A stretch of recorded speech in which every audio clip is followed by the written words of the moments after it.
Hello peeps, and welcome back to Mod of Minecraft with Nightdagger, episode 51. As of this time, the episode 50 world save is up.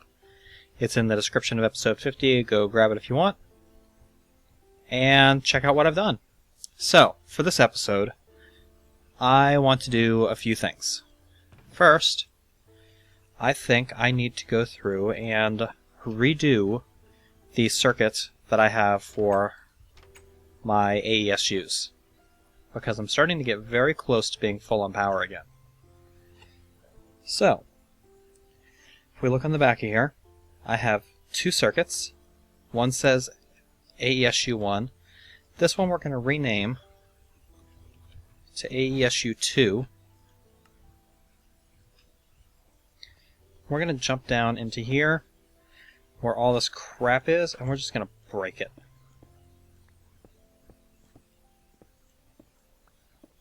We don't need all this crap down here anymore. It's overly complicated. We don't like it.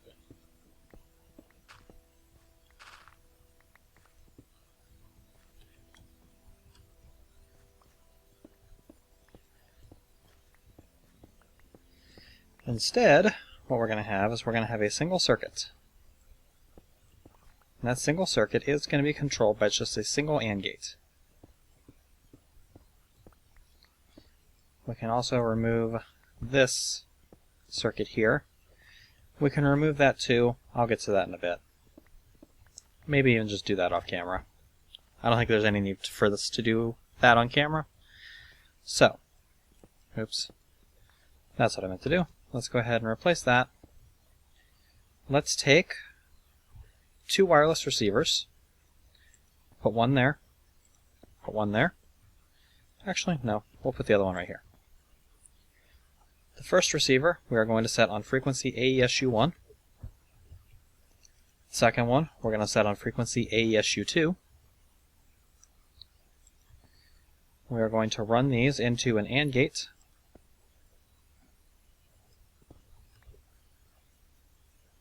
Just like that.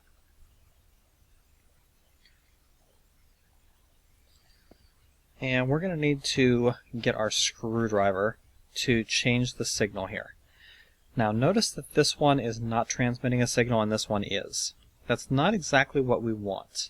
So we're actually going to not use an AND gate for this. We're going to use a NAND gate, which is this thing right here.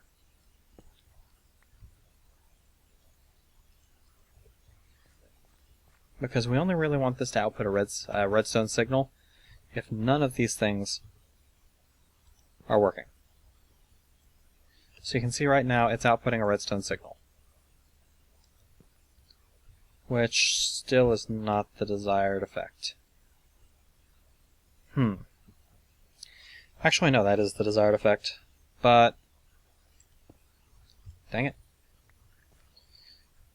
Let's go back and get our screwdriver out of our warehouse. We'll tweak the system a little bit. Make it work properly for us.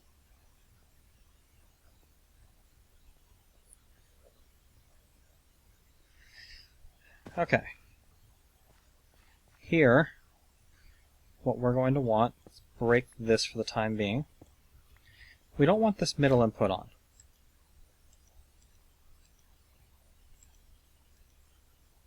We want it to be just like that.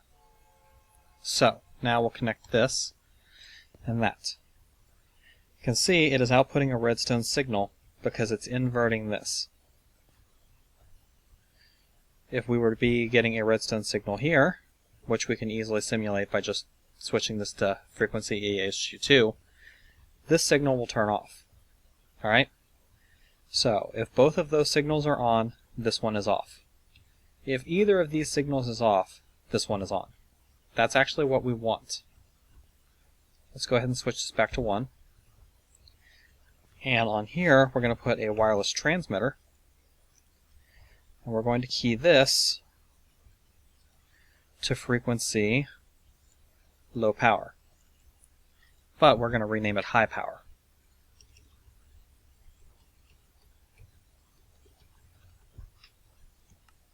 There we go.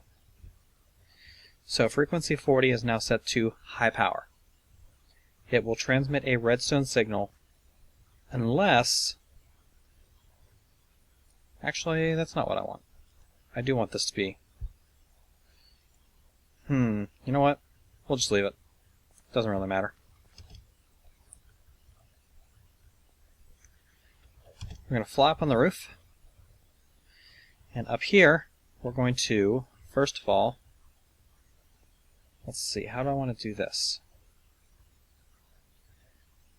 I think I can get away with just having... Now you see, when I broke that, it disengaged the lock on this. That's actually what I wanted to do. We're going to put a receiver on here. And we're going to key that receiver to frequency high power. You can see this frequency is transmitting a redstone signal. It is shutting off and disengaging that circuit going into the matter fab. That's actually what we want. So everything is working fine. Let's put all of this crap away. And let's get ourselves a bit of glass fiber.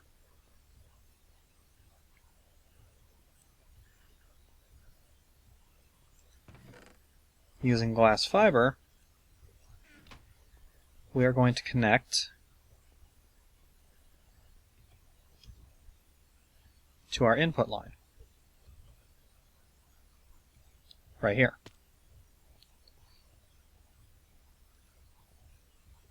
And I'm just going to do it right off of here. Now, it's not going to get any power yet, because right now, nothing is... You ever have one of those situations where you know what you're trying to say, but you just can't spit it out for some reason? Right now, it's not getting any power because the circuit is disengaged, because my AESUs aren't full. So, anytime the AESUs are both over 90%, and this one's almost there, anytime the AESUs are over 90%, it's going to engage that circuit. In our tools chest, let's grab our Lapotron pack. Let's also grab our lithium bat pack. These are two tools that are not doing us any good anymore. So, why have them? Let's just dump all of the power from the Lapotron pack into the AESU. And let's watch what happens to this circuit when that switches green, which it just did.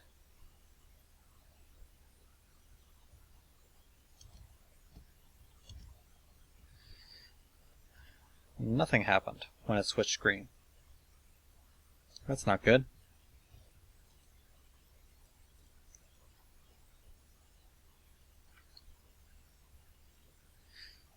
Okay, for the sake of argument, let's go ahead and pull power back into the Lapotron pack and drop that back below 90%, so it'll turn red again.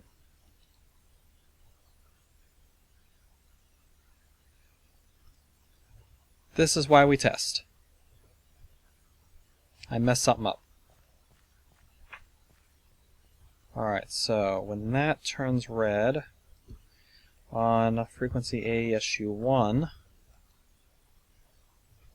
oh wait, that's why. This one here is outputting because it's not full. So when they are full, so this actually does have to be an AND gate.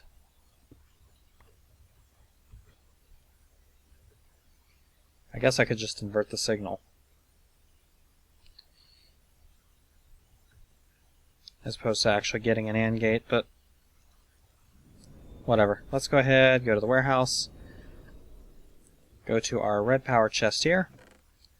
Let's get ourselves, let's see, we need an AND gate, and should really get a NOT gate.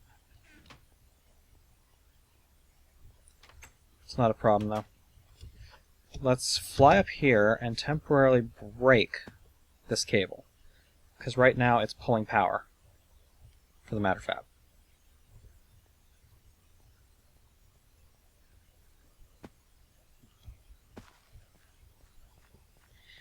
Let's come down here and put an AND gate on here instead. And I forgot my sonic screwdriver. Damnation. Sonic screwdriver is going to be in my miscellaneous chest. While we're at it, let's go ahead and make it rain again.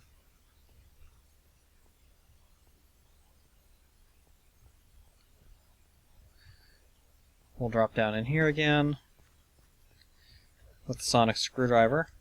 We'll disable the middle input. Tag that, tag that. Now we actually need to invert this. We are going to need a NOT gate.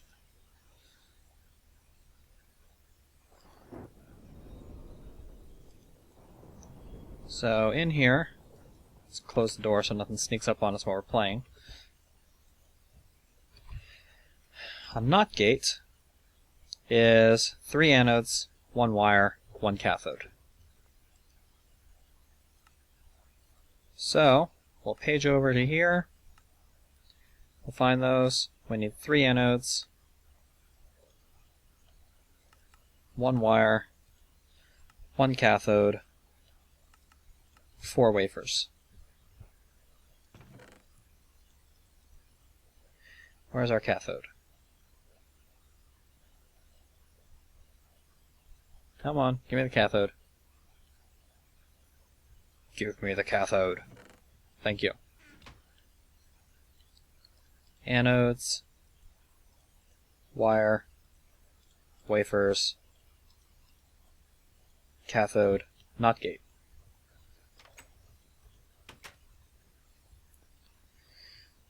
I've noticed my lightning rod isn't working very well. I think I've gotten 1 lightning strike on it, and I've been keeping it raining fairly consistently. It's actually starting to piss me off a little bit. Alright, so now if we were to change this to AESU2, you would see this outputs a redstone signal, the NOT gate inverts it, the redstone signal here shuts off. That's not what we want. We want that redstone signal to be on unless both of these have the redstone signal off. This is now working as intended. We'll fly back up here. We'll replace this piece of glass fiber we broke off earlier. And we're not going to be getting any power in here right now. However, if we fly over here and pop this back in the AESU, we should see when that turns green, which it just did, that should disengage.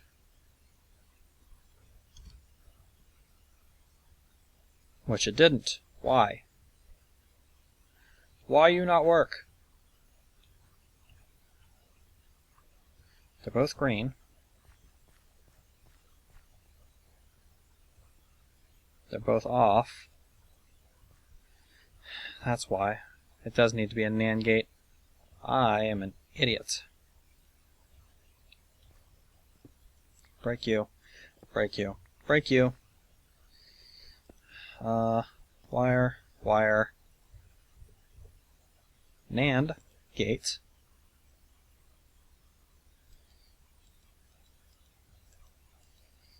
There. That should work as intended, I hope. So I'm starting to get pissed off at this thing. For the sake of argument, let's break up some of our redstone line here.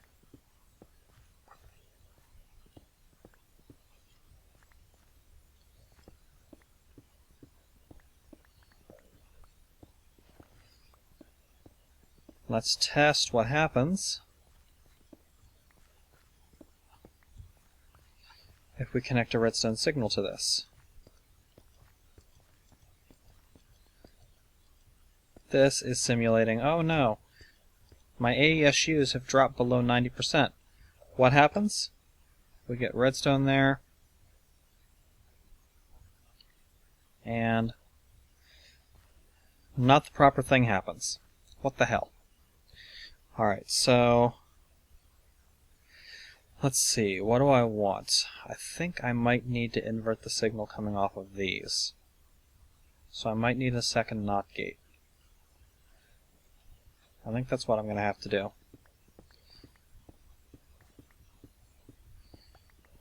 I'm usually a lot better with circuits than this, but it is almost 3 in the morning here. I was going to skip an episode tonight, but it's been a few days since I put anything up. I wanted to have something up for you peeps, so hell with it. Alright, so we want an AND gate. We want to disable the middle input. We want to have a NOT gate come off of there. We want to have a NOT gate come off of here, I think. Because we want a redstone signal to come in there and a redstone signal to come in there.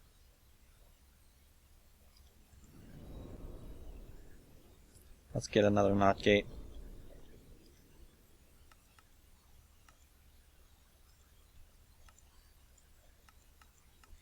I really was intending for this episode to be more than me just derping around with a circuit, but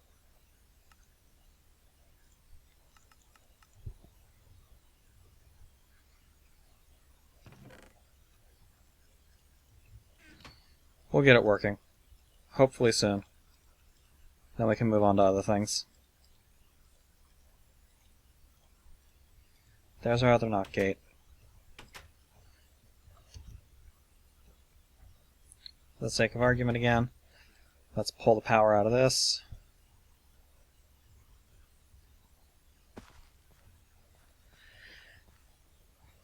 Alright, second NOT gate goes right there.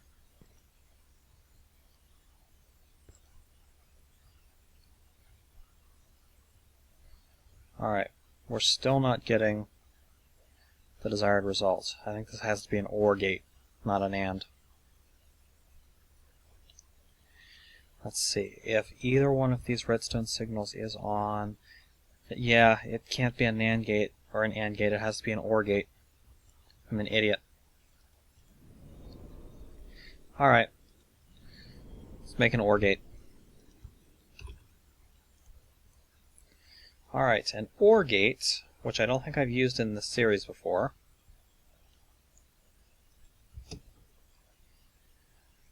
Not an OR, an OR. It has 2 cathodes, 3 wires, 4 wafers.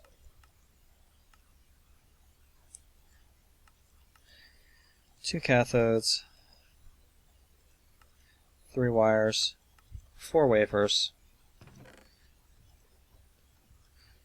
4 wafers, 3 wires, wire, wire, wire, cathode, wafer, OR gate. This one should work. This one should do what we need it to do.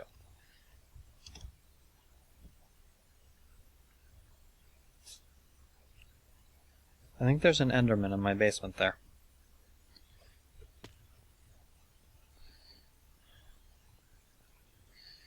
Alright, so break that, place it with the OR gates. Oops, there we go. If either of these things is emitting a redstone signal, emit a redstone signal. If neither of these is emitting a redstone signal, but we do it this way. There. Either one emits a redstone signal, then emit a redstone signal. Neither one emitting a redstone signal, do not emit a redstone signal. That's what we want. Now it's working as intended, once and for all. No questions asked. Screw you, circuits. Disengaged. Dump power back into it. When that turns green, which it just did, that disengages and it starts filtering power away from my AESU.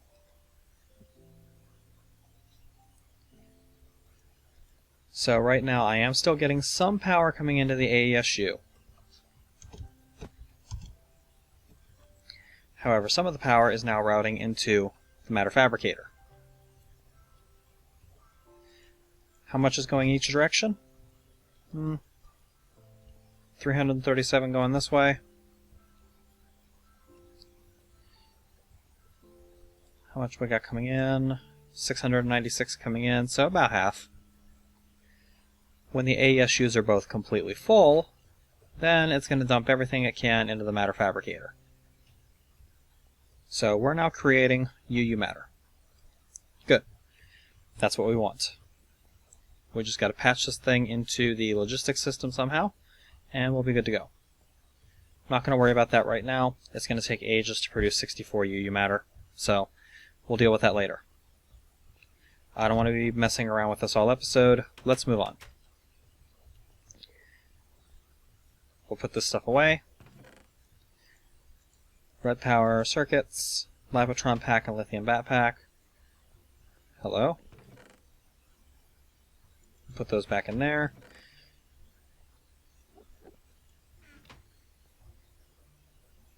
Do I have a disjunction sword? Could have sworn I had a sword with disjunction on it.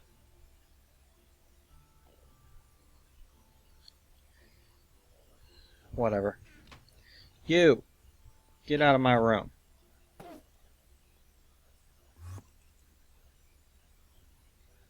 Where'd you go? Come back here.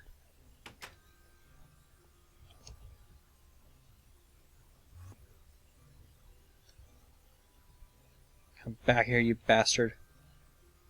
Okay, whatever. He's gone. Alright. As I was about to say before I was rudely interrupted, I'm acquiring a crap load of re-enriched uranium cells. I have a stack of them now. And still got a lot of near-depleteds to go. But if we were to go out there and look, our thorium cell barely even touched. However, we're only getting 1 EU protect from that thorium cell. It's pretty weak. Let's build something to take advantage of all the uranium we're getting. Huh? Sound good? I thought so. Let's make, I don't know, about 8 nuclear reactors. That sounds good to me. For 8 nuclear reactors, we're going to need 3 stacks of refined iron, and a little more.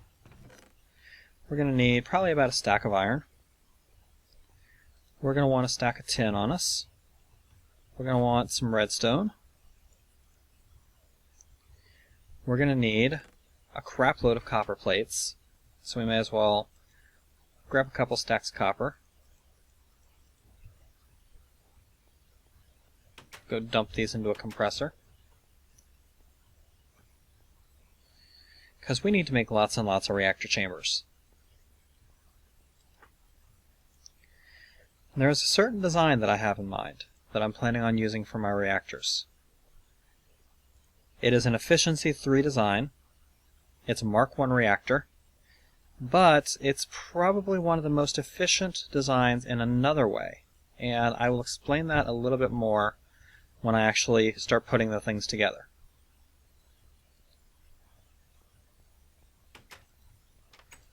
We'll pop into here, throw our refined iron up there, and this is going to get us a total of 24 machine blocks. The 24 machine blocks we're going to combine with dense copper plates. That's going to get us our reactor chambers. It's going to get us a total of 24 reactor chambers. Grab a stack of cobble. That's going to get us 8 furnaces. Combine that with that is going to get us 8 iron furnaces. Tin and redstone combined with 8 copper cables. It's going to get us 8 batteries. The batteries, the iron furnaces, and some more refined iron is going to get us 8 generators. And then if we interface with this and ask for 8 advanced circuits,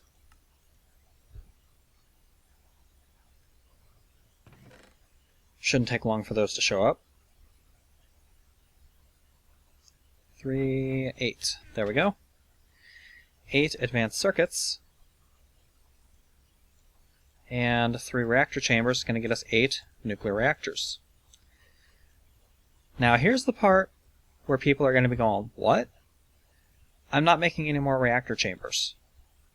These are all going to be 1-chamber reactors.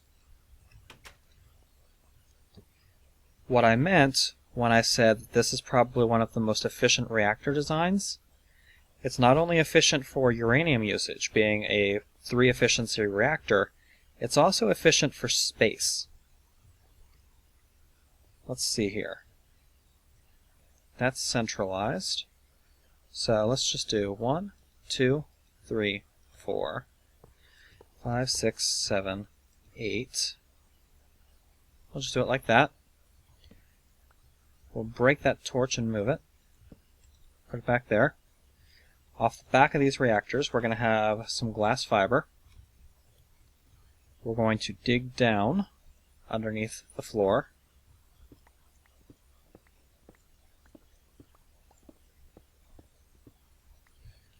And we'll be filling this back in.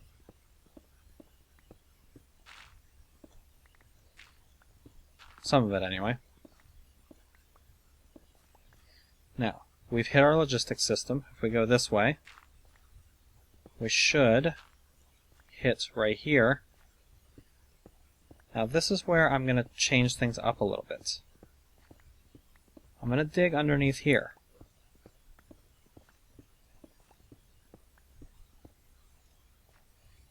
And now we've found right here, I'm going to dig over this way in order to get to here.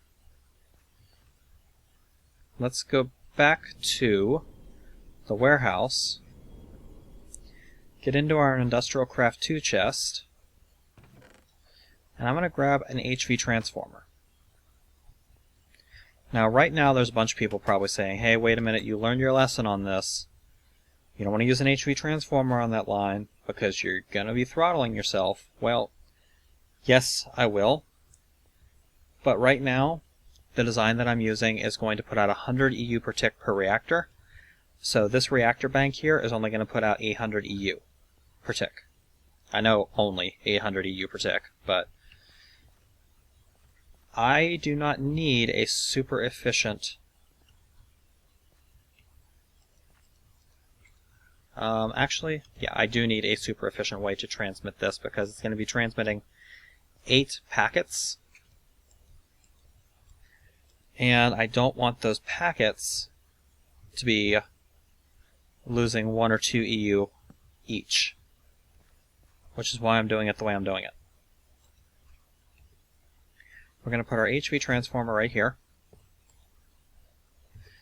Now we're going to continue our glass fiber.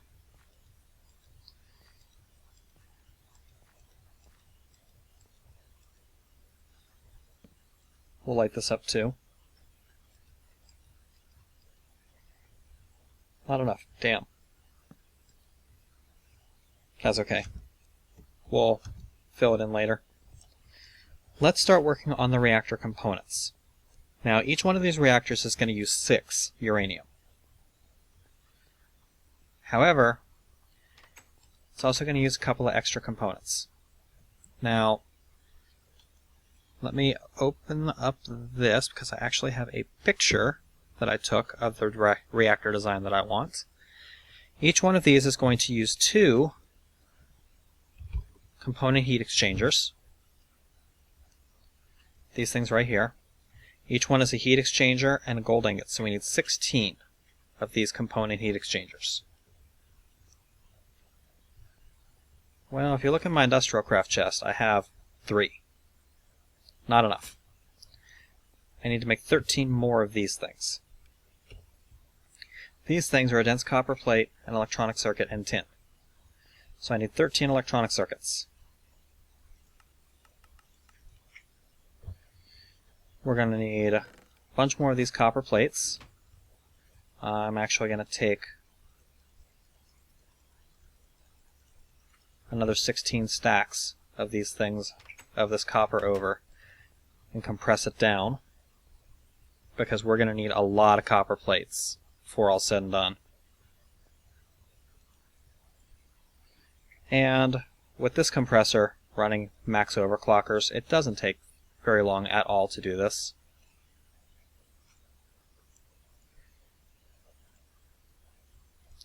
But each one of these reactors is going to use 2 of those component heat exchangers. Each one is also going to use 7 overclocked heat vents. Each one is also going to use 2 of these component heat vents. Or 4 of those component heat vents. No. Sorry, 3. Split the difference. 3 component heat vents. Trying to talk while dumping crap in here. It's not working very well.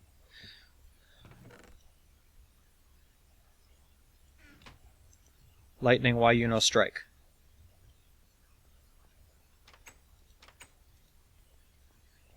Alright, metal plates. We has lots. Electronic circuits. We also has lots. Electronic circuits. Tin. Around. Dense copper plate. Heat exchangers. Bunch of them. Need more tin. There we go. More tin.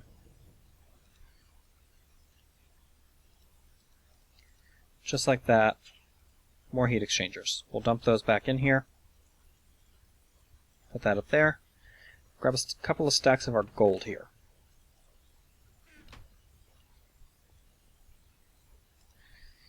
Gold around these things is going to give us component heat vents, or component heat exchangers.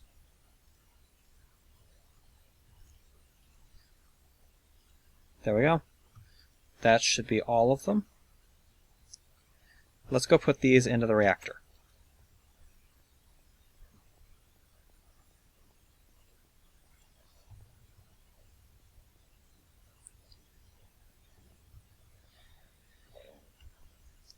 These things are going to go in here and here for each reactor.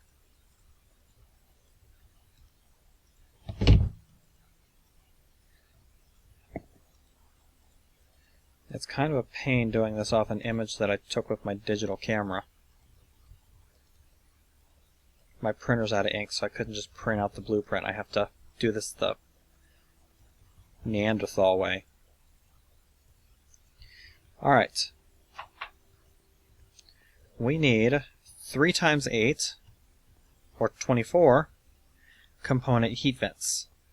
Or heat exchangers, or whatever the hell those things are. These things. So that means we need 24 heat vents, which means we need a bunch of iron bars and a bunch of refined iron. Let's just grab some iron, grab some refined iron.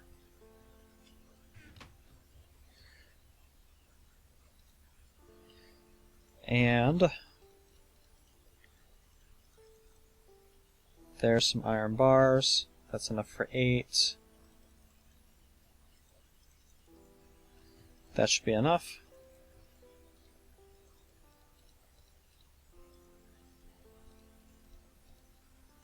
And of course I always get this backwards.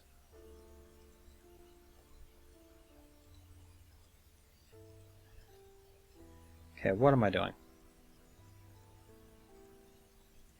Still backwards. There. Heat vents. Let's see here. Sort that.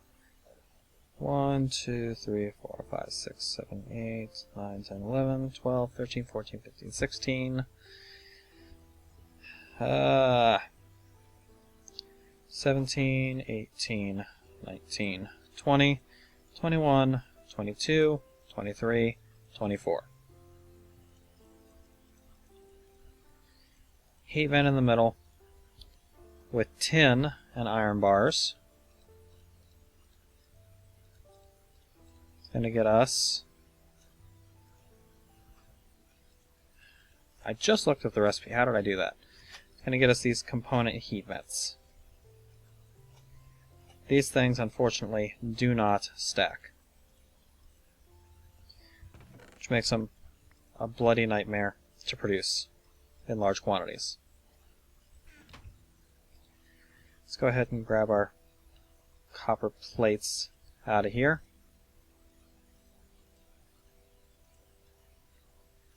Grab the bronze. There we go. We'll just start dumping some stuff into here. Pull out some more of those, put these up. Pull out, well, I guess one more of those, huh? Ran out of bars.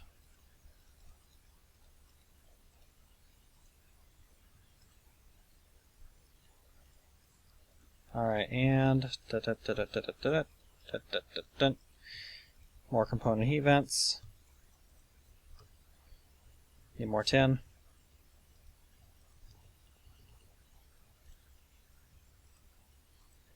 More component heat vents. Dump off the iron.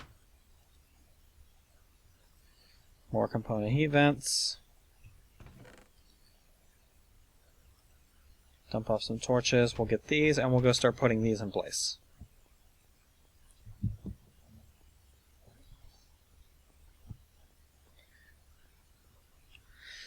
I'm going to go ahead and let this episode run a little bit long because I want to get this done. At least mostly. And at least one of them. I probably won't do all of these. I'll probably just do the first one just to show you the pattern.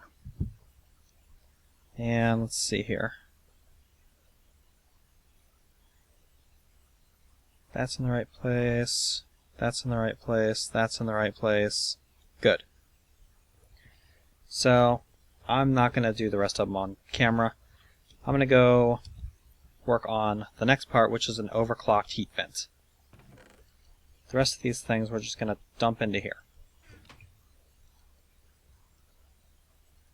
Pull the rest of those out. Mess with these later. An overclocked heat vent is a reactor heat vent with 2 gold. A reactor heat vent is a heat vent with 2 dense copper plates. A heat vent, as we remember, is refined iron, iron bars. We need a lot of these things. We need 56 of these stupid things. Holy crap. I'm not going to do them all on camera.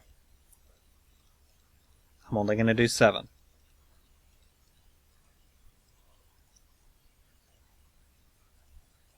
Three, 4.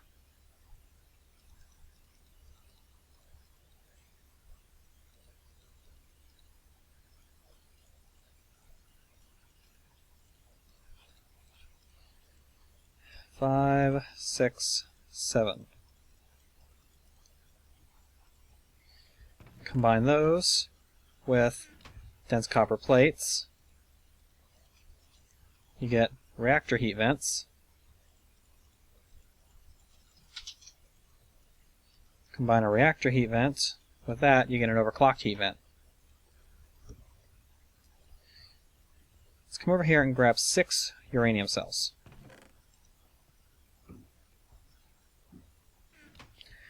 Notice that once you take them out of a stack, they don't stack anymore.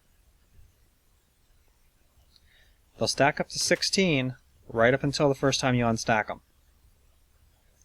While we're at it, let's go ahead and grab ourselves a lever.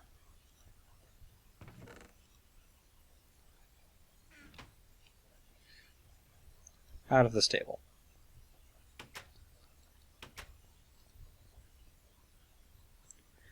Let's head out here. And right here. And the first one, we're going to put our overclock heat vents in. 1, 2, 3, 4, 5, 6, 7. The other 6 slots are taken up by uranium cells. Lever on. Power on. Reactor lights up green. Components start taking slight amounts of damage, but it is a stable system. You don't have to worry about this thing blowing up. We take a reading. Why are we getting 0 EU per tick? Derp. We're getting 0 EU per tick because I need to attach more freaking... sometimes I'm an idiot. Forgot something, didn't I?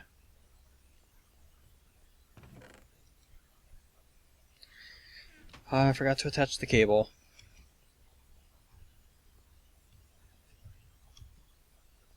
Lag spike.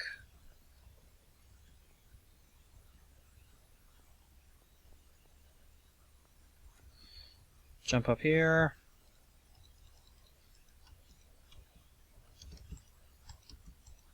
There we go. Now our cable's attached. Flip the lever. Take our reading. 100 EU per tick. Exactly what we were expecting to see, exactly what we were hoping to see. Multiply that by 8. You have 800 EU per tick. And that is going to allow us to produce buku power in order to feed into this wonderful energy-hungry monster, in order to get us tons and tons of wonderful UU matter passively without having to worry about it. And that's going to lead to better things in the future.